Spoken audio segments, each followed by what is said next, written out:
الحمد لله وكفى وسلام على عباده الذين اصطفى أما بعد فأعوذ بالله من الشيطان الرجيم بسم الله الرحمن الرحيم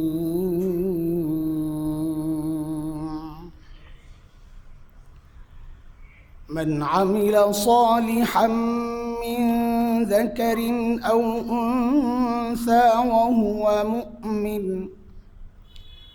فلنحيينه حياة طيبة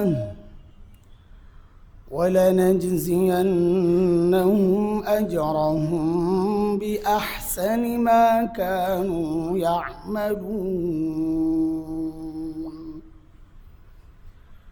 وعن علي بن أبي طالب رضي الله عنه أنه قال رسول الله صلى الله عليه وسلم: إذا كانت ليلة النصف من شعبان فقوموا ليلها وصوموا نهارها، فإن الله ينزل فيها لغروب الشمس إلى سماء الدنيا فيقول: ألا من مستغفر فأغفر له، ألا مسترزق فأرزقه، ألا مبتلا فأعافيه، ألا كذا ألا كذا حتى يطلع الفجر، أو كما قال عليه الصلاة والسلام. صدق الله العلي العظيم وبلغنا رسوله النبي الكريم، ونحن على ذلك لمن الشاهدين والشاكرين، والحمد لله رب العالمين. محترم মুসল্লিয়ান کرام, আলহামদুলিল্লাহ আমাদের অনেক বেশি শুকরিয়া আদায় করা দরকার যে আল্লাহ তাআলা আমাদেরকে ধীরে ধীরে মহান মাস, বরকতের মাস, রহমতের মাস রমাজান আল মুবারক এর খুব কাছাকাছি নিয়ে আসছে। দোয়া করতে থাকা, দোয়া চাইতে থাকা আল্লাহ তাআলা যেন রমজান পর্যন্ত আমাদেরকে পৌঁছায়া দেন এবং আমাদেরকে রমজানের জন্য নিরাপদ রাখেন, রমজানকেও আমাদের অনিষ্ট থেকে আল্লাহ তাআলা নিরাপদ রাখেন। হাদিসে এমন দোয়াও আসছে। আজকে কুরআন আল কারীমের একটা আয়াত আমি গত সপ্তাহেও পড়েছি, আজকে একটা হাদিস পড়েছি বিশেষ এক রাতকে কেন্দ্র করে। এখন এমন এক বিষয়, এখন এই রাতের ফজিলত বলবো না এ রাতের নষ্টামিগুলো বলবো, এই নিয়ে আমরা একটা দ্বিধায় পড়ে যাই।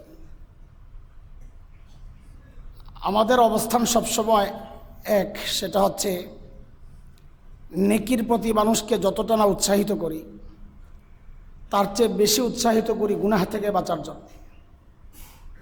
কারণ নেকি বেশি আমার মুক্তির উপায় না, নেকি ভারী আমার মুক্তির উপায়।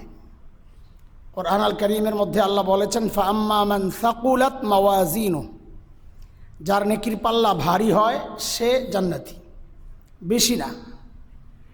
এখন ভারী হালকা এটা তো নির্ধারিত হয় পাশের পাল্লা দিয়া, এর বিপরীতে কি আছে? কাজে গুনার পাল্লায় যদি গুনাহ না থাকে অথবা কম থাকে তাহলে দেখা যাবে আমার অল্প নেকিও ভারীর কারণ হয়ে যাবে। 1 মন নেকি পাশে 2 মন গুনাহ, 1 মন নেকি দিয়াও নেকির পাল্লা ভারী বানানো যায় নাই। অথচ যদি এমন হয় নেকির পাল্লায় 1 কেজি নেকি, গুনার পাল্লায় আধা কেজি গুনাহ, তো আমার 1 কেজি নেকি দিয়াও নেকির পাল্লা ভারী হইতে পারে। এই জন্যে নেকির বেশি বেশি তো করব, অবশ্যই করব, বেশি অবশ্যই করব, কিন্তু তার চেয়ে বেশি গুরুত্ব দেওয়া দরকার আমাদের গুনার বিষয়ে, গুনাহ যেন না হয়। তাহলে আমাদের অল্প আমলই আমাদের জন্যে নাজাতের উসিলা হবে ইনশাআল্লাহ। শাবান মাস এমনিতেই খুব গুরুত্বপূর্ণ মাস। আমরা ফজিলতের মাস বলবো না, গুরুত্বপূর্ণ মাস। গুরুত্বপূর্ণ মাস কেন? নবীজি সাল্লাল্লাহু আলাইহি সাল্লাম গুরুত্ব দিয়েছেন, এটাই, আর কোনো কারণ নাই।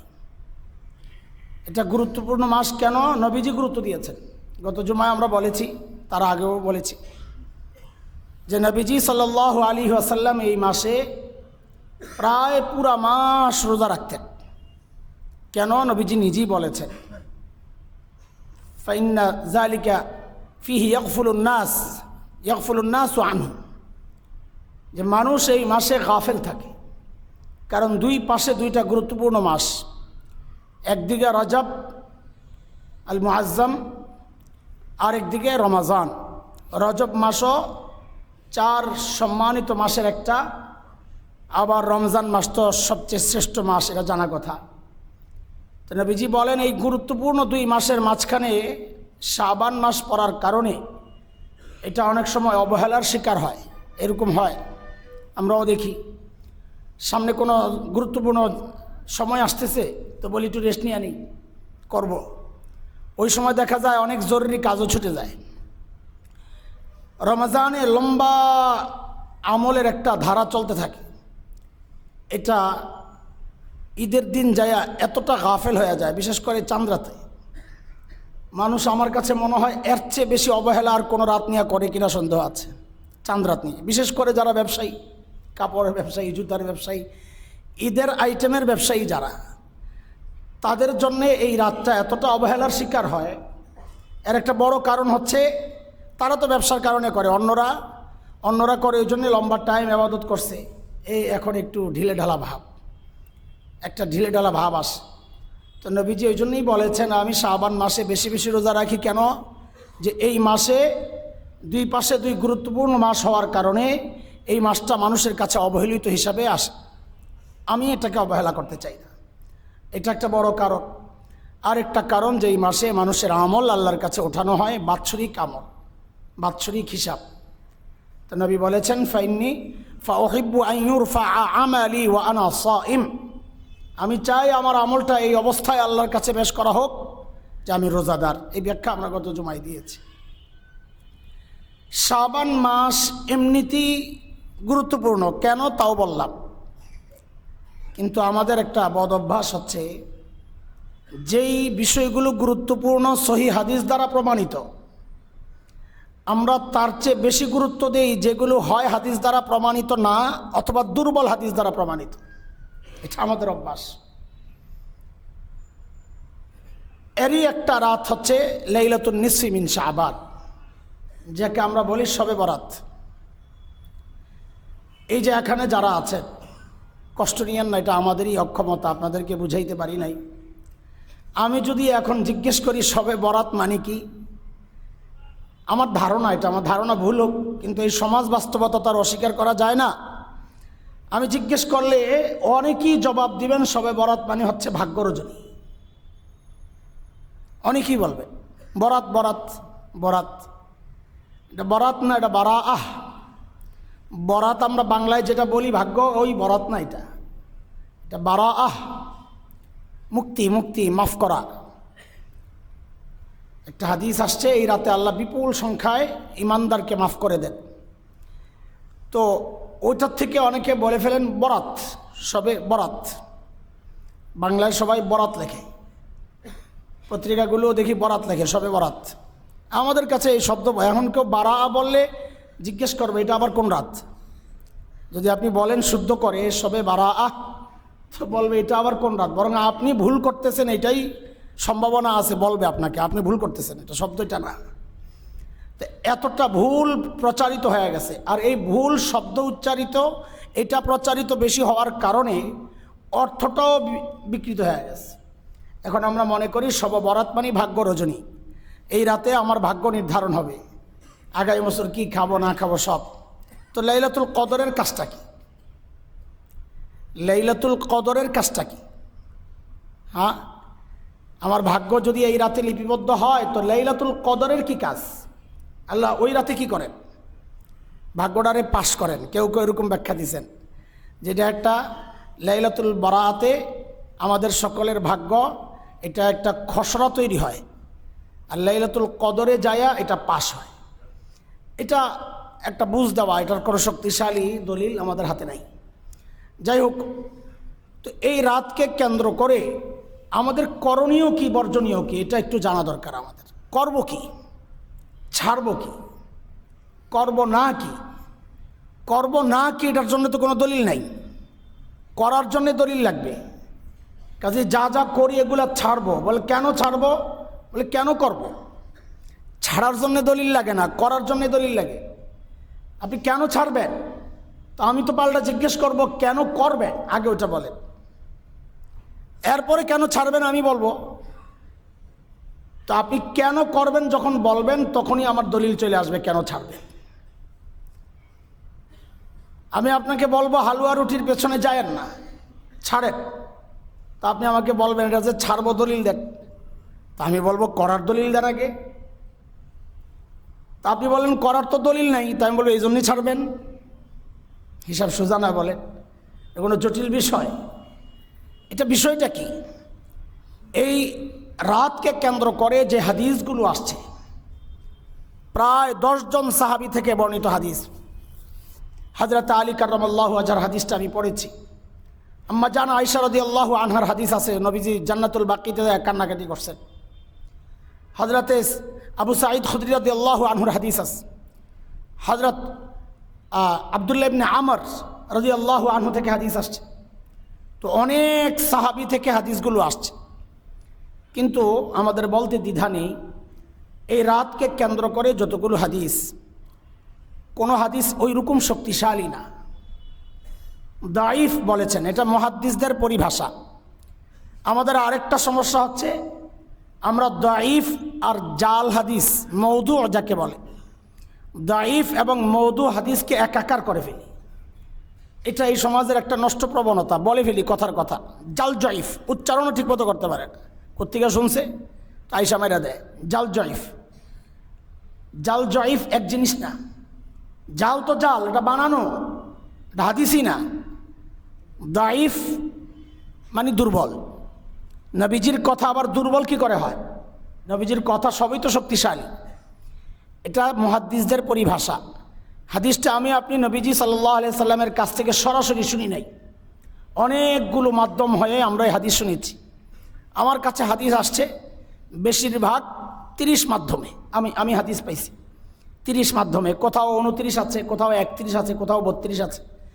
এই যে মাঝখানের এতগুলো মাধ্যম, এই মাধ্যমগুলোও না, হাদিসের কিতাব যারা লিপিবদ্ধ করেছেন, সংকলন করেছেন, লিপিবদ্ধ বলতে ইমাম বুখারী, ইমাম মুসলিম, এইরকম যারা এগুলোকে একসাথে করছেন, ওনাদের পর্যন্ত যেই মুহাদ্দিসরা আছে, নবীজি থেকে ওই মুহাদ্দিস পর্যন্ত, নবীজি থেকে ইমামে বুখারী পর্যন্ত, ধরেন কথার কথা বুখারীর প্রথম হাদিস ইন্নামাল আমালু বিন্নিয়াত, এই হাদিসটা ইমামে বুখারীর ওস্তাদ হচ্ছেন হুমায়দি, তার উস্তাদ হচ্ছেন সুফিয়ান ইবনে উয়াইনা, তার উস্তাদ হচ্ছেন ইয়াহইয়া ইবনে সাঈদ আল আনসারী, তার উস্তাদ হচ্ছেন মুহাম্মদ ইবনে ইব্রাহিম আত-তাইমি, তার উস্তাদ হচ্ছেন আলকামা ইবনে আবি ওয়াক্কাস আল-লাইসি, তার উস্তাদ হচ্ছেন ওমর ইবনুল খাত্তাব রাদিয়াল্লাহু আনহু।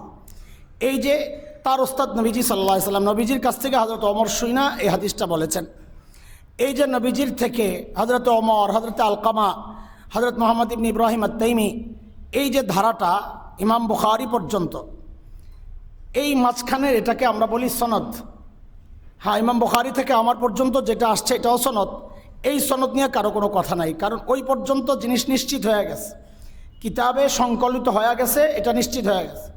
তো ওই পর্যন্ত মানে হাদিসের কিতাব যারা সংকলন করেছেন নবীজি থেকে, তাদের পর্যন্ত মাঝখানের যেই ধারাটা, ওই ধারার মধ্যে যে সমস্ত ব্যক্তিরা আছেন তাদের প্রত্যেকের জীবনী লিপিবদ্ধ হয়েছে।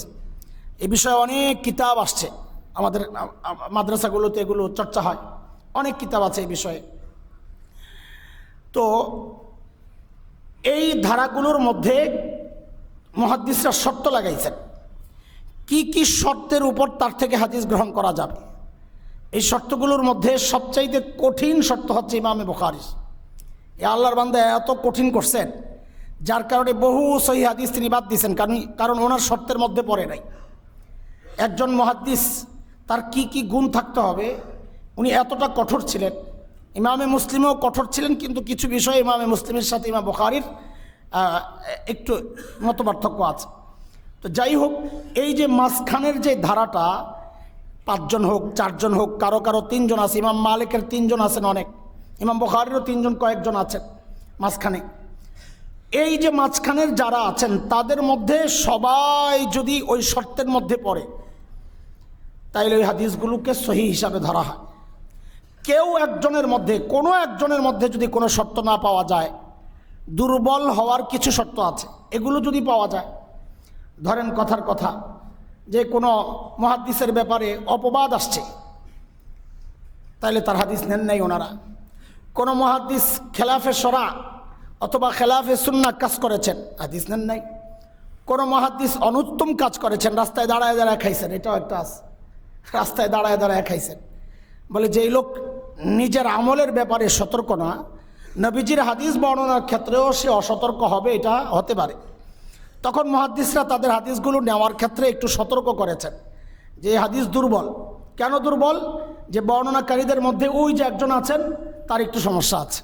দেখেন, হাদিস কিন্তু দুর্বল না, হাদিস তো হাদিসের জায়গায় ঠিকই আছে, বর্ণনাকারীদের কেউ একজন সমস্যা থাকার কারণে ওই হাদিসটা দুর্বল হয়েছে। এখন যদি একই হাদিস অন্য কোনো ধারায় বর্ণিত হয়, দেখা যায় ওখানেও একজন আছেন যে দুর্বল, আরেকটা ধারায় বর্ণিত হয়েছে, দেখা যায় ওখানেও কেউ আছেন একজন দুর্বল। এই সবগুলো দুর্বল ধারা যদি একই হাদিসের ব্যাপারে পাওয়া যায়, এক্ষেত্রেও মুহাদ্দিসরা ছাড় দিছেন যে যেহেতু অনেকগুলো ধারা আসছে, তাইলে নিশ্চয়ই হাদিসটা ঠিক আছে, একজন দুর্বল ঠিক আছে, কিন্তু অনেকগুলোর লাইনে হাদিসটা আসছে, অথবা কোনো একটা লাইন শক্তিশালী, তাইলে ওই দুর্বল সনদ থাকা সত্ত্বেও ওই হাদিসটাকে মুহাদ্দিসরা গ্রহণ করেছেন। যদি তাও না হয়, তাও বলেছেন দুর্বল হাদিসের উপর আমল করা যাবে কখন? যখন তার বিপরীতে শক্তিশালী হাদিস না থাকবে। অথবা দুর্বল হাদিস তো গ্রহণ করা যায় কখন? যখন তার দ্বারা কোনো মাসআলা প্রমাণিত না হয়, সওয়াব প্রমাণিত হচ্ছে, সওয়াব প্রমাণিত হচ্ছে। যেমন এই যে লাইলাতুন নিসফ মিন শাবান, শবে বারাআহ, শাবানের মধ্য রজনী, এই হাদিস, এই রাতের ফজিলত সম্পর্কে অনেক হাদিস আসছে। যেহেতু একই বিষয়ে অনেকগুলো হাদিস, যদিও দুর্বল, এই জন্যে মুহাক্কিক আলেম যারা আছেন তাদের মধ্যেও 2টা ভাগ হয়েছে। কেউ বলেছেন এগুলো নেওয়াই যাবে না, কেউ বলেছেন না, নিলে সমস্যা কি, এর বিপরীতে তো শক্তিশালী হাদিস নাই, তো আমার নিলে কি সমস্যা, আর যেহেতু অনেকগুলো ধারা পাওয়া গেছে তো নিলে কি সমস্যা। কিন্তু এই নিতে গিয়ে নেওয়ার ক্ষেত্রেই তো আমরা একটু সন্দিহান, কিন্তু নিতে গিয়ে আমরা এতটা বাড়াবাড়ি করি, নিজের থেকেও কিছু ঢুকাইয়া দিই। আরে ভাই, এমনি তো দুর্বল, তার কাঁধে চাপাইয়া দিছে আরেক বস্তা। মানুষের এমনি পা নাই, বেচারা খোঁড়ায়া খোঁড়ায়া চলতেছে, এখন তার মাথায় বস্তা একটা উঠাইয়া দিছে। অবস্থাটা কি বলেন তো, একদম পড়ে যাবে, ধসে পড়বে। এই লাইলাতুন নিসফ মিন শাবানের হালত হয়ে গেছে তাই, এমনি খোঁড়ায়া খোঁড়ায়া চলছে এই আমল দুর্বল হাদিসের কারণে। আমরা তার উপর হালুয়া রুটি চাপাইয়া দিছি, আমরা তার উপর আতশবাজি চাপাইয়া দিছি, আমরা তার উপর রাতে ঘোড়া চাপাইয়া দিছি, আমরা তার উপর দল বেঁধে এই কবরস্থানে যাওয়া, সেখানে এটাকে চাপাইয়া দিছি। সারা বছর ব্যবসায়ীদের একটা চাঁদ রাত থাকে, ঈদের আগের রাতটাকে আমরা কি বলি, এই কথা কও না কেন, তোমার জুতার ব্যবসা চাঁদ রাত বলে। ফকিরদের চাঁদ রাত হলো এই শবে বরাত, এটা হলো ফকিরদের চাঁদ রাত। বাংলাদেশের যত ফকির আছে সব এই রাতে বের হয়ে যায়। কেউ, সমস্ত ফকির তো বের হয়, সাথে কেউ ফকির হইয়াও বের হয়, বুঝেন না এই কথাটা? কেউ কেউ ফকির হইয়াও বের হয়। আমার সবসময় এই রাতে মসজিদে আমরা প্রোগ্রাম হয়, বয়ান হয়, বাৎসরিক একটা বয়ানের দিন রাখছি, ওইটা যে সবাই আসে এই হিসাবে বয়ান শোনা দিই, শবে বরাত হিসাবে না, যেহেতু রাতে পাওয়া যায় সবাই রে, এই হিসেবে কিছু কথা শোনায় দিই। তো বাৎসরিক একটা প্রোগ্রাম হয় আমাদের এই রাতে। তো আমার আবার এখান থেকে বয়ান করে নিয়মিত একটা প্রোগ্রাম, যে শবে বরাত যেদিনই হয় ওই রাতে 11টায় যাইয়া ওখানে আমার প্রোগ্রামে জয়েন করতে হয়, ওখানে বয়ান করি।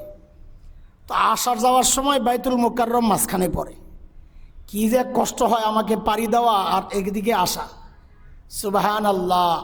সেই নবাবপুর ওই চৌরাস্তা থেকে ও কোণা থেকে বাইতুল মুকাররমের গেট পর্যন্ত দল বেঁধে বেঁধে মাইক লাগায়া, কেউ মাদ্রাসা, কেউ এতিমখানা, কোনো কোনো ফকিরের একটা গ্রুপ দলবদ্ধ হইয়া মাইক ছেড়া দিয়া কি যে চলতেছে। সুবহান আল্লাহ। মাশাআল্লাহ। মানুষও দিচ্ছে, না দিলে এরা কী জন্যে আসবে? একজনের থেকে আরেকজন খবর পাইছে গত শবে বরাতে কত ইনকাম, 50,000। আরে বলি কি, সারা বছর চলার মতো পুঁজি তো মাইক একটা বাড়ালে আয়া পরের বছর আইসা পয়সা পড়ছে।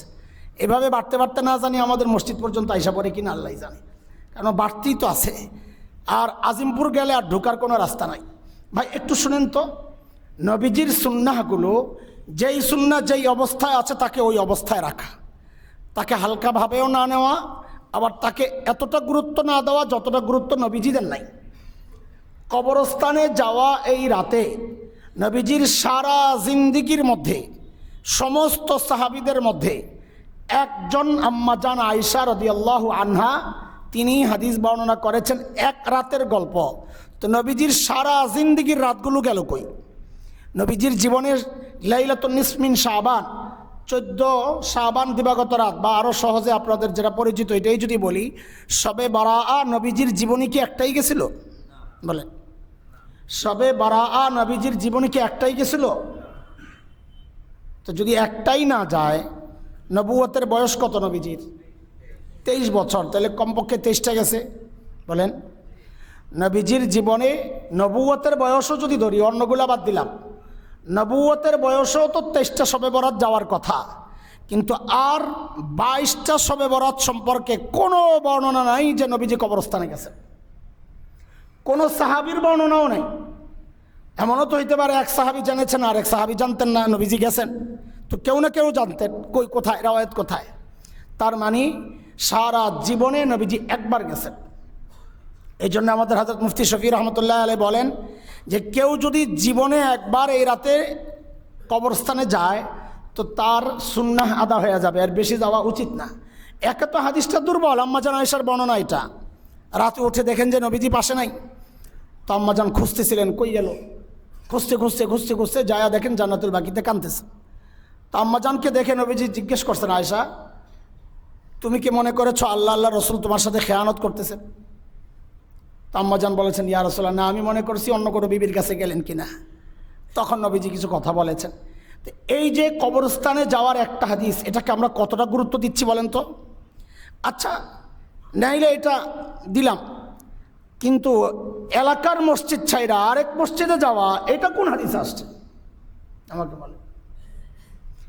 এলাকার মসজিদ ছেলে গাউসুল আজমে কেন যাইতে হবে? গাউসুল আজম চিনেন?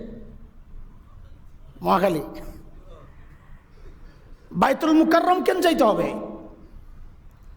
হ্যাঁ, কোনো আমলের জন্য নিজ থেকে কোনো আমল করা সওয়াব মনে করে যেমন বিদআ, কোনো আমলের নির্দিষ্ট পদ্ধতি বের করা এটাও বিদআ। কোনো আমল নিজ থেকে বানানো এটা যেমন বিদআ, কোনো আমলের নির্দিষ্ট প্রক্রিয়া বের করা এটাও বিদআ। এটা মাথায় রাখেন। এই যে আমরা যে কাজটা করি, দল বেঁধে বেঁধে বিভিন্ন বড় বড় মসজিদে যায় হাজিরা দিই, হ্যাঁ, অনেক ছেলেবেলেরা আছে যেখানে বিরিয়ানির ব্যবস্থা আছে ওখানে হাজিরা দেয়, এটা বিদআত হবে না, তো খাইতে গেছে, সওয়াবের জন্য যায় নাই। এটা করতে পারো তোমরা, এই অনুমতি দেওয়া হইল। এইটাই বা কই পাইলাম যে রাতে বিরিয়ানি খাওয়াইতে হবে? বলেন, এই যে আয়োজনটা করে সারা রাত মসজিদের ইবাদত যা আছে সব বরবাদ হয়। কেউ কয় যে ইবাদত করতে আসে, ওই বিরিয়ানি গ্রুপের চিল্লাচিল্লি হইছে, এর কারণে ইবাদতও শেষ। কাজেই এখানে তো বহু মসজিদের জিম্মাদাররা আছেন, বিশেষ করে পুরান ঢাকা থেকে অনেকে আসেন, আপনাদের ওগুলারে তো আপনারা ফরজ মনে করেন কেউ।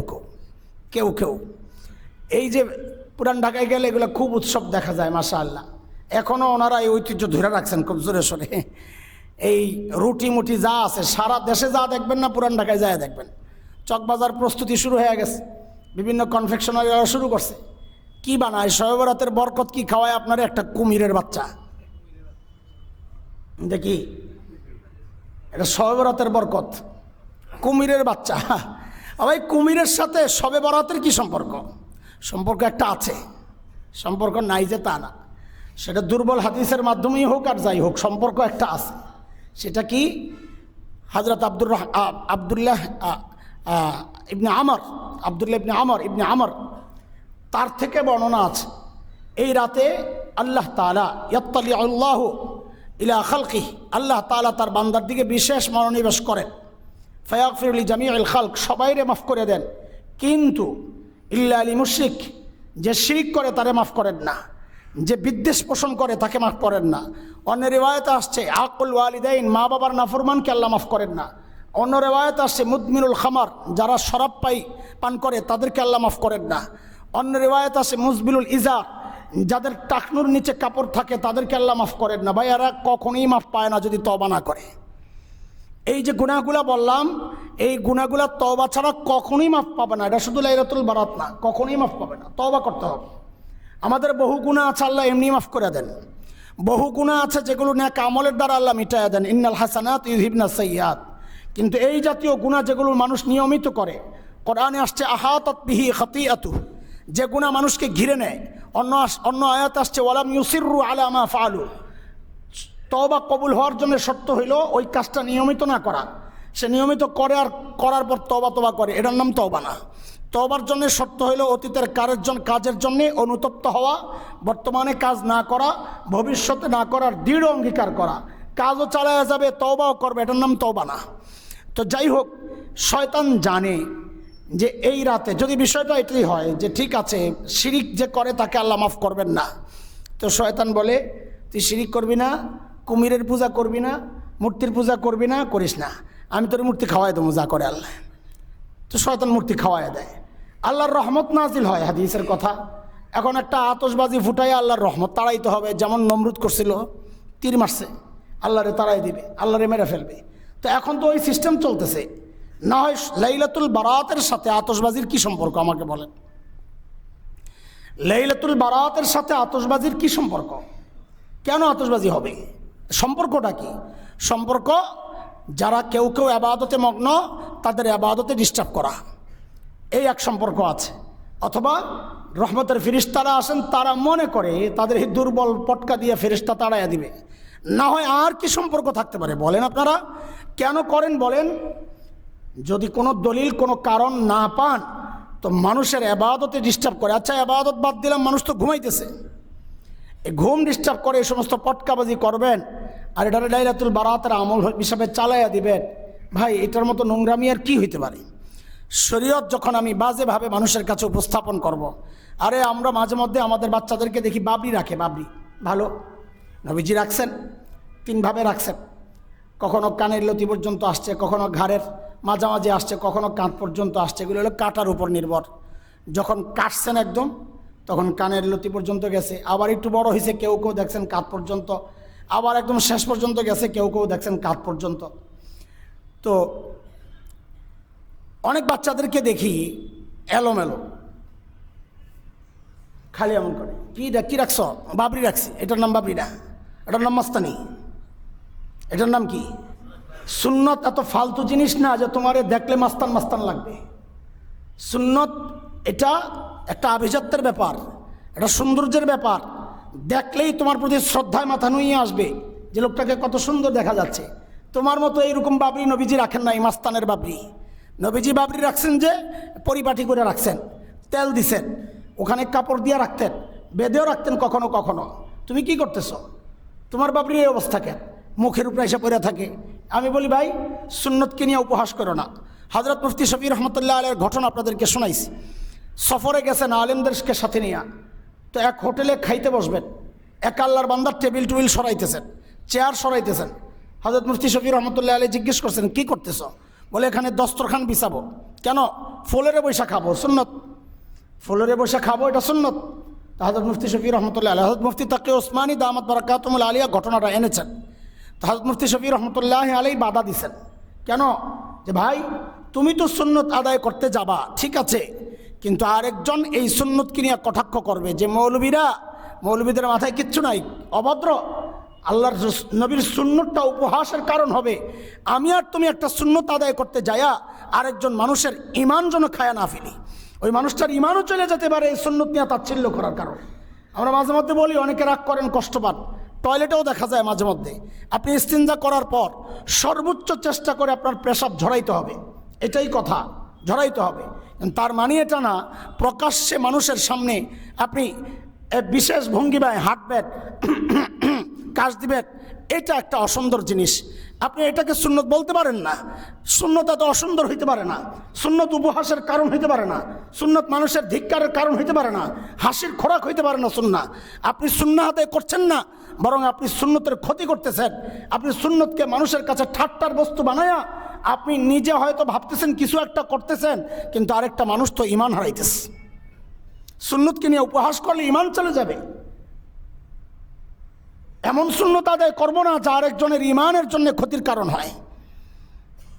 এক বড় ইমাম ছিলেন হযরত আসাম, ওস্তাদ, একজনের টাক আর সাগরেদ হলো ওস্তাদ অন্ধ, সাগরেদ টাক। তো মানুষ দেখলেই এগুলো বলে, টাক্কু মাথা ছাড়ে না, চাবি দিলে ঘুরে না, আর কানারও একটা কিছু বলে। তো সাগরেদ বলে, হুজুর চলেন বাজারে যাই দুজন একসাথে। তো ওস্তাদ বলতেছেন না, আমরা দুজন একসাথে গেলে মানুষ দুষ্টামি করে। তো সাগরেদ কি বলেন, হযরত আসাম ওনার বলে, ওস্তাদ মানুষ আমাদেরকে গালাগালি করবে, তিরস্কার করবে, আমরা সবর করব, তো আমাদের গুনাহ মাফ হবে? তো ওস্তাদ আসাম আটকায় দিয়েছেন, বাবা আমাদের হয়তো গুনাহ মাফ হবে, কিন্তু আমাদের আরেক ভাই তো গুনাহগার হইতেছে, আমাদের গুনাহ মাফ করানোর জন্য আরেক ভাইকে আমি গুনাহগার বানাবো, এটা ইমানদার করতে পারে না। তুমি আর আমি একসাথে বাজারে যাব না, আমার ভাই গুনাহগার হবে। প্রত্যেকটা আমল শরীয়তের এত সুন্দর, ভাই আমার কোনো কাজের কারণে যেন আরেকজন গুনাহগার না হয়, এটা একটু খেয়াল রাখা। তো এই জন্যে বলছি, রাতের ফজিলত তো আছে, যেহেতু অনেকগুলো রেওয়ায়ত একসাথে হয়েছে, আছে, অস্বীকার স্পষ্ট করে করার সুযোগ নাই, আবার অতটা গুরুত্ব দেওয়ারও সুযোগ নাই। তো এই জন্যে অতিরিক্ত যেগুলা করি ওগুলা তো অবশ্যই ছাড়ব, যেগুলো আছে সেগুলোকেও একটু সতর্কতার সাথে করব। আচ্ছা, ইবাদতের দিক থেকে যে হাদিসটা সবচেয়ে বেশি আলোচিত হয়, যে আম্মাজান পা নাইরা দেখছেন নবীজি সেজদায় কাঁদতেছেন, আম্মাজানের আশঙ্কা হইতেছিল নবীজি চলে গেছেন কিনা, এত লম্বা সেজদা। তো পা দিয়ে এরকম খোঁচা দিয়েছেন, নবীজি নড়ে উঠছেন। তো আম্মাজান বুঝছেন না এখনও জীবিত আছে। তো ওঠার পর জিজ্ঞেস করছেন, আপনি এত লম্বা সময় সেজদায়? তো নবীজি বলেছেন, এই রাত কি রাত জানো? এই রাতে আল্লাহ তাআলা এই পরিমাণে কালব একটা গোত্র আছে, এই গোত্র ছাগল লালন পালন করত। আরবের যারা পশু লালন পালন করে, পাল দেখেন কিনা মক্কা মদিনা আসার সময়, এক এক পালে হাজার হাজার ওট একসাথে চলতেছে, হাজার হাজার দুম্বা একসাথে চলতেছে। তো যারা এদের পালগুলো এরকম বিশাল অনেক হয়। তো বলে ওই গোত্রের যতগুলো ছাগল আছে, ওই ছাগলের যত পশম আছে, ওই পরিমাণ মুসলমানকে আল্লাহ এ রাতে ক্ষমা করে দেবে। আচ্ছা, সুবহানাল্লাহ পড়ছেন, খুব ভালো, আলহামদুলিল্লাহ। সুবহানাল্লাহ তো পড়বেন, মাফ করার পাইছেন, সুসংবাদ, পড়ে, অসুবিধা নাই। কিন্তু আম্মাজান নবীজিকে পাইছেন কোথায়? আরে সেজদায় পাইছেন তো, জায়গা কোনটা? মসজিদে না বাসায়? হ্যাঁ, কি বলেন? পাশে না মসজিদ? বাসায়। এই বুঝছেন হাদিস? মাশাআল্লাহ, তো ঠিকই বুঝছেন। আম্মাজান তার মসজিদে যায় ঘুমান নাই, তাবলিগে গেছেন, নাউজুবিল্লাহ। আম্মাজান তো নিজের ঘরেই ছিলেন। তো নবীজিকে আম্মাজান ইবাদত, আপনি যদি হাদিসটাকে ধরে নয়, আমরা আগেই বলে নিছি হাদিস দুর্বল, যদি এই হাদিসকে ধরে ন যে আমি এই হাদিসের উপর আমল করব, নবীজি বলেছেন এই হাদিস, এই রাতে আল্লাহ মাফ করেন, আমি মাফ চাইব, ঠিক আছে মানলাম। কিন্তু নবীজিকে আম্মাজান পাইছেন কোথায়? আরও স্পষ্ট করেন আপনারা, মসজিদে না ঘরে? সাথে আরো কয়জন সাহাবী ছিলেন? আরে আম্মাজান নিজেও তো ছিলেন না। আম্মাজান যদি নিজে থাকতেন তো আম্মাজান এই আশঙ্কা করতেন না নবীজি মারা গেলেন কিনা। তার মানে ওই ইবাদতে নবীজি আম্মাজানকেও শরীক করেন নাই, নবীজির স্বাভাবিক যে আমলগুলো চলছিল ওইটাই করতেছিলেন। আমার আর আপনার মতো হঠাৎ করে বুজুর্গ হন নাই তো, নবীজি প্রতিদিনই সেজদায় কাঁদতেন, ওইটাও তারই একটা অংশ ছিল। ওই রাতে একটু লম্বা সেজদা দিয়েছেন, যেহেতু উম্মতকে আল্লাহ মাফ করবেন, নবীজি হয়তো আরও চাইতেছিলেন। আরও চাইতেছিলেন এমনটাই হবে, কিন্তু আমাদের বিষয় এখানে দুইটা। এক হচ্ছে নবীজির সাথে আর কে কে ছিলেন বলেন, এটা নিশ্চিত করেন আপনারা। আমি আবারও শুনতে চাই, ওই রাতে আমলের সময় নবীজির সাথে আর কে কে ছিলেন? কেউ ছিলেন না। গোরস্থানে গেছেন, নবীজির সাথে কে ছিলেন? কেউ ছিলেন না। মসজিদে আসলেন কখন নবীজি? ওইটা কোন হাদিসে আসছে? এখন চুপ হয়ে গেছেন। আরে ভাই একটা কিছু বলেন। ফজরের সময় আসছেন। হায় আল্লাহ, বলেন কি আপনারা? আপনারা এত বড় মুফতি সাহেব, তা আপনারা আসার পরে দল বান্দা মসজিদে কেন আসেন আমারে বলেন। এখন আমি একবার বলছিলাম যে মসজিদ বন্ধ করো, পরে দিয়ে আন্দোলন শুরু হয়ে গেছে আমার বিরুদ্ধে। এই কি অবস্থা? সারা রাত মসজিদে কাটানো, এটা পেলেন কোথায় আপনারা? হ্যাঁ, জবাবে যেটা আসবে আপনাদের ওইটাও আমাদের জানা। কি জবাব? হুজুর বাসায় ইবাদতের পরিবেশ নাই। লজ্জা লাগে না এই কথা বলতে? বাসায় ইবাদতের পরিবেশ নাই, সেই জন্য মসজিদে আসেন। নাই কেন আপনার বাসায় ইবাদতের পরিবেশ? হ্যাঁ, নিজের আবেগ, নিজের ইচ্ছা, এটা মিটানোর নাম শরীয়ত না। শরীয়ত হচ্ছে আল্লাহ আল্লাহ রসুলের হুকুম মানার নাম। আল্লাহ আল্লাহ রসুলের হুকুম মানার নাম হচ্ছে শরিয়া। আপনি যদি আবাদত করেনও আমরা আপনাকে আটকাবো না। করেন, এমনি তো শাবানে আবাদত বেশি হয়েছে, করেন, আপনিও করেন। রাত জাগেন, অসুবিধা কি?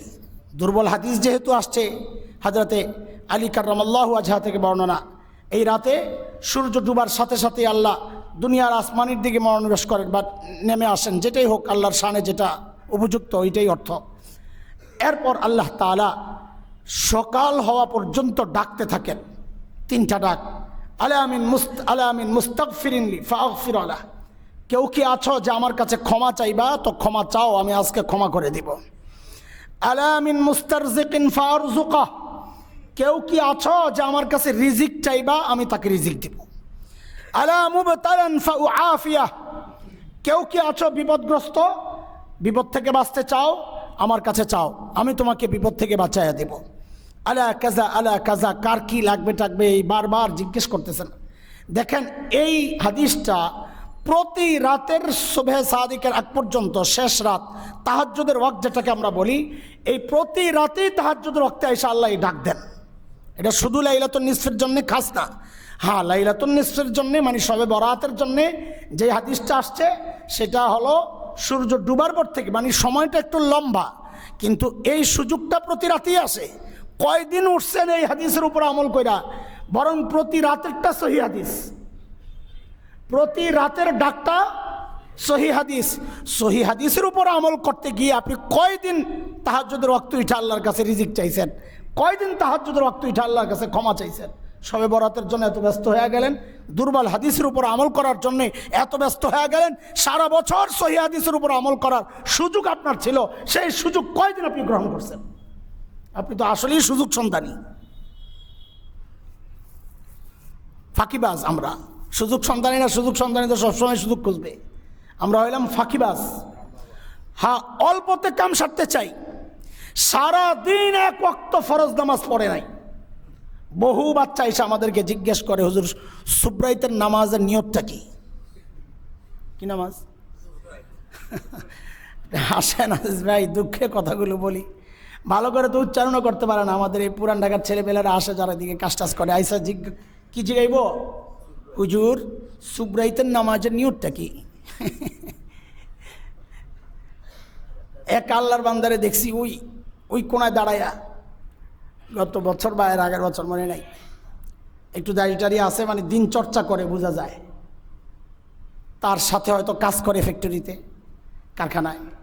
রাতে 2টার পর আসছে, আয়সা দেখি মাশাআল্লাহ চালাইতেছে সলাতুত তাসবিহ জামাতের সাথে, আর পড়তেছে যে তাসবিহগুলো জোরে জোরে পড়ে। আজীব এক তরিকা। আমি দাঁড়ায় দাঁড়ায় হাসতেছিলাম যে আরে কত তরিকা বাইর করছে।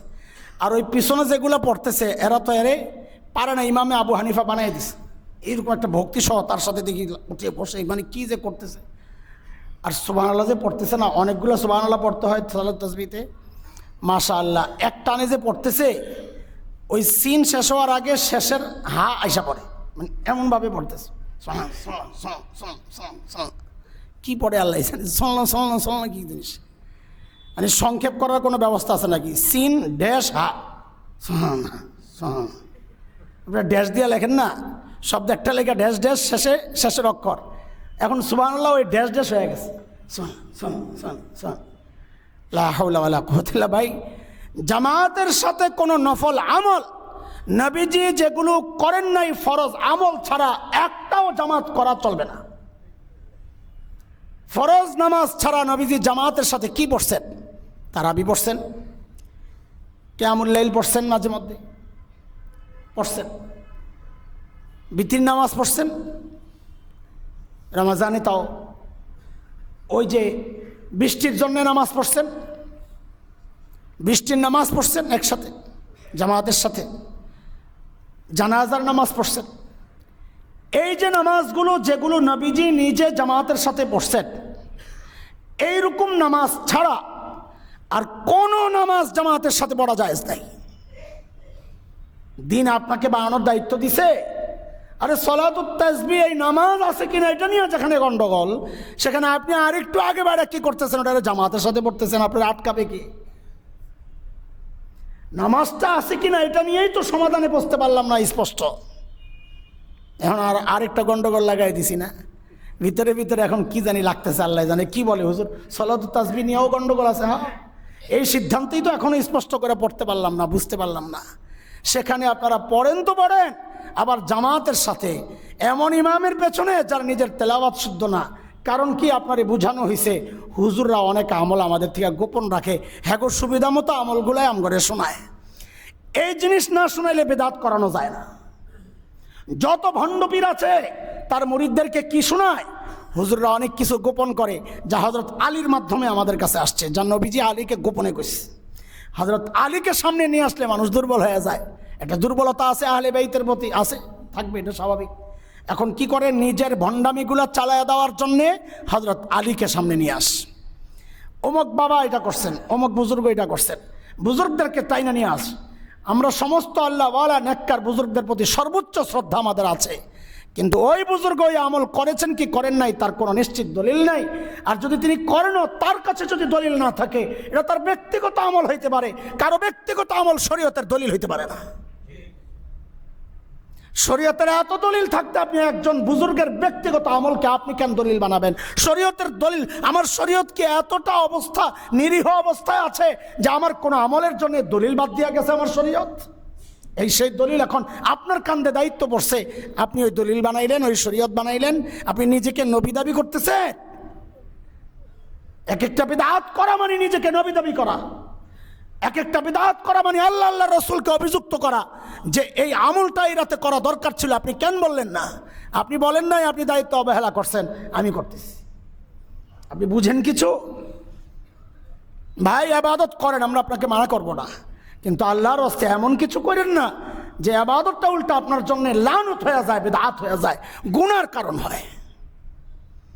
এই জন্যে আমরা এই রাতকে কেন্দ্র করে প্রতিজ্ঞা করি ইনশাআল্লাহ। কি করব? দেখেন, সহি হাদিসে বর্ণনা, নবীজি সাল্লাল্লাহু আলাইহি ওয়াসাল্লাম সারা বছর আইয়ামে বীজে রোজা রাখতেন। আইয়ামে বীজ বুঝেন? প্রতি আরবি মাসের 13, 14, 15। আমাদের এক ডাক্তার সাহেব আছেন, ও আমার মনে থাকে না, ব্যস্ততা, ও আল্লাহর বান্দা আমারে মনে করায় দেন। তা আমিও আমাদের সাথে সংশ্লিষ্ট যারা আছে ওদেরকে মনে করায় দিই। তা আমি একদিন বলে ফেলছি, আপনি তো ভারী চালাক, আস্তে করে সওয়াবের ভাগটা লয়ে এলো না, আমার ভাগের মধ্যে আপনি ভাগ বসাইয়া দেন। তো 1 মাস দেখছি উনি আমার মনে করায় দেয় নাই, আমিও আমার আপনজনদেরকে জানাইতে ভুলে গেছি। পরে বললাম, আরে ওই আল্লাহর বান্দাটা বলার কারণে কি উনি মাইন্ড করলেন নাকি আল্লাহ জানেন, নাকি ওনার ভিতরেও কিছু আসছে যে ভুলে গেছেন। তা আবার মনে করানো শুরু হয়েছে, আমারও বলা শুরু হয়েছে। দেখেন, একটা সহি হাদিসের উপর আমল আমরা চাইলে করতে পারি, সেটা হচ্ছে 13, 14, 15। এখন 13, 14, 15 এই 3 দিন যদি রোজা রাখি, তো 14ই শাবান রোজা রাখা হইল কিনা? তার মানে শবে বরাতের যে দিনের কথা বলা হয়েছে রোজা রাখার জন্যে, বা তারপরের দিনও অনেকে রাখে, এটাও আরেক ঝামেলা। হুজুর দুইটা কোন দুইটা রাখো, 13, 14 না 14, 15? আরে ভাই, এই দুইটা রাখার কথা তো এখানে না, ওইটা তো আশুরার রোজার মধ্যে বলা হয়েছে। কোনটা রাই না কোনটার সাথে লাগাই দিছে, মানে যে যেমনি লাগাইতে পারে হতাইতে পারে, বাস চলো আল্লাহর ভরসা। দিন এতটা অসহায় হয়ে গেছে যে যেমনি ইচ্ছা ওইভাবে বানায় ফেলতেছে। তো আপনি চাইলে একটা সহি হাদিসের উপর আমল কইরা প্রতি মাসের আইয়ামে বীজের যে সুন্নাহ, সে সুন্নাও আদায় করতে পারেন, সাথে ফাঁকি দিয়ে কিন্তু লাইলাতুন নিসফ মিন শাবানের রোজাও হয়ে গেল। এটা দুর্বল হাদিস হোক, কিন্তু আপনি যদি আইয়ামে বীজের নিয়তে রোজা রাখেন তো আপনার তার দুর্বল হাদিসের উপর আমল হইল না, আপনার তো সহি হাদিসের উপরই আমল হইল। এই জন্যে শুধুই 14 তারিখটাকে রোজার জন্য নির্ধারিত না করে, শুধুই 15-14কে নির্ধারিত না করে আপনারা আল্লাহর ওয়াস্তে 13 তারিখ থেকে রাখা শুরু করেন না। 13 তারিখ থেকে রাখা শুরু করেন। এখন তো 3 তারিখ না, আমাদের ফেব্রুয়ারির 3 তারিখ দিবাগত রাতে না শবে বরাত। তো আপনি 2 তারিখ রাখেন ফেব্রুয়ারির 2, 3, 4 বলেন, ফেব্রুয়ারির 2, 3, 4 এই 3 দিন রোজা রাখলে আপনাকে আর কেউ কিচ্ছু বলতে পারবে না যে তুমি দুর্বল হাদিসের উপর আমল করতেছো, এই কথা বলার সুযোগ নাই। আপনি বলবেন আমি আইয়ামে বীজের রোজা রাখছি, 13, 14, 15 তারিখের রোজা রাখছি, তাহলে আপনাকে কিচ্ছু বলার সুযোগ নাই। এর ফাঁকে যদি শবে বরাতপন্থীও কেউ আসে, আপনি তার কাছেও জবাব দিতে পারবেন আমি রোজা রাখছি আজকে, সমস্যা নাই। রোজা কোনটা রাখছেন সেটা বলার দরকার কি?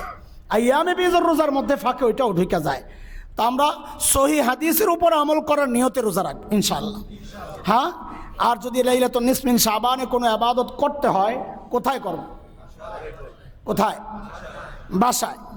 বাসায় বলে বাসায় পরিবেশ নাই, পরিবেশ বানান। একটা রাতেও কি ঘরটারে দিনই ঘর বানাইতে পারেন না আপনি? এতটা ব্যর্থ আপনি? তা আপনি এত ব্যর্থ হইলে আপনার আল্লাহ আপনার আমল কবুল করবেন আপনি কিভাবে চিন্তা করেন? আল্লাহ আপনাকে একা বাঁচার হুকুম দেন নাই। সূরা তাহরিমের 6 নম্বর আয়াতটা পড়বেন, 28 নম্বর পারা সূরাতুত তাহরিম 6 নম্বর আয়াত পড়বেন, দেখবেন সেখানে আপনি একা বাঁচার দায়িত্ব আল্লাহ আপনাকে দেন নাই। আল্লাহ আপনার পরিবার সহ বাঁচার হুকুম করেছেন আপনাকে। একা বেঁচে যাবেন, একা আমল করবেন, এই রাস্তা এটা ইসলাম না। ইসলাম হচ্ছে সবাইকে নিয়ে বাঁচা। ইসলাম হচ্ছে সবাইকে নিয়ে বাঁচা। ইসলামে কোনো নবী আসবেন না, কিয়ামত পর্যন্ত আর কোনো নবী আসবেন না। এই নবুয়তের দায়িত্ব কে আদায় করবে? প্রত্যেকে আদায় করবে। নবুয়তের কাজ প্রত্যেকে আদায় করবে। এই উম্মার একটা জরুরি কাজ হচ্ছে দাওয়া ওয়া তাওয়াসাউ বিল হক। এই উম্মতের সফলতার একটা আল্লাহর দেওয়া একটা কর্মসূচি সূরা আসর পড়বেন, 3য় কর্মসূচি এইটাই, প্রত্যেকে দিনকে আরেকজনের কাছে পৌঁছায়া দাও। প্রত্যেকে দিন আরেকজনের কাছে পৌঁছায়া দেওয়া এই উম্মতের মুক্তির আর সফলতার একটা গুরুত্বপূর্ণ অংশ, এটা আল্লাহ নির্ধারণ করেছেন, আমি না। এই জন্যে ভাই, নিজেও বাঁচি, পরিবারকেও বাঁচাই। নিজেও বেদাত থেকে বাঁচি, পরিবারকেও বাঁচাই। লাইলাতুল বারাআ বা শবে বারাআ বা 14 শাবান দিবাগত রাতকে কেন্দ্র করে আমরা আলাদা কোনো খাওয়া দাওয়ার ইন্তজাম করব না, ঠিক আছে ইনশাল্লাহ? হ্যাঁ, আগে তো বাসায় অনেক হালুয়া রুটি আসতো, হুজুরের বাসায়ও পাঠায়। সুবহানাল্লাহ, একা খাবে কেন? হুজুরে নিয়ে খাই, গুনাহ করলেও হুজুরের সহ, সওয়াব করলেও হুজুরের সহ, এই একটা ব্যবস্থা আগে ছিল। আলহামদুলিল্লাহ, এটা আমাদের দিলের শান্তি, যে লাভ যে হয়েছে কিছু দিলের শান্তি হইল। এখন এগুলো বন্ধ হয়েছে, হয়তো গোপনে করে, আমারে দেয় না, হলো ধরা খাবে এই চিন্তায় করে না। আচ্ছা, না করলে তো আলহামদুলিল্লাহ। আগে দেখতাম এরকম লিস্ট থাকতো আমাদের হুজুরদের কাছে, এই লিস্ট আজকে কোন কোন দোকানে মিলাদের দাওয়াত আছে, এই লিস্ট আসা বন্ধ হয়েছে আলহামদুলিল্লাহ, লিস্ট করাও বন্ধ হয়েছে। তবে দুঃখের বিষয় কি জানেন, বেদাত মনে করে বন্ধ হয় নাই, দিনের প্রতি আগ্রহটাই কমে গেছে। আমাদের জায়গাটা বুঝেন, এই যে মানুষ দোকানে দোকানে মিলাদ ছাড়ছে, এটা বেদাত মনে করে ছাড়ে না। আমাদের দুঃখের জায়গাটা হইলো এটা। আপনি এটাকে বেদাত মনে করে যদি ছাড়তেন, আমাদের দিলটা খুব শান্তি পেত। আপনি ছাড়তেছেন কেন? আগের সেই দিনের প্রতি যে মানুষের আগ্রহটা, ওইটাই নাই, এই জন্যে ছেড়ে দিছে। তাও ছাড়েন। আল্লাহ তাআলা আমাদের সবাইকে সহি বুঝ দান করেন।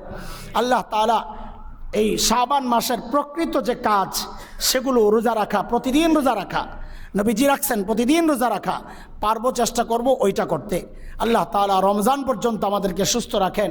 রমজানের প্ল্যান প্রোগ্রাম এখন থেকে সাজাইতে থাকেন, রুটিন এখন থেকে বানাইতে থাকেন। আল্লাহ তাআলা আমাদের সমস্ত কাজকে সহজ করেন, আমিন। কবুল করেন, আমিন। বিদআত মুক্ত জীবনযাপনের তৌফিক দান করেন, আমিন। ওয়া আখিরু দাওয়ানা আলহামদুলিল্লাহি রাব্বিল আলামিন।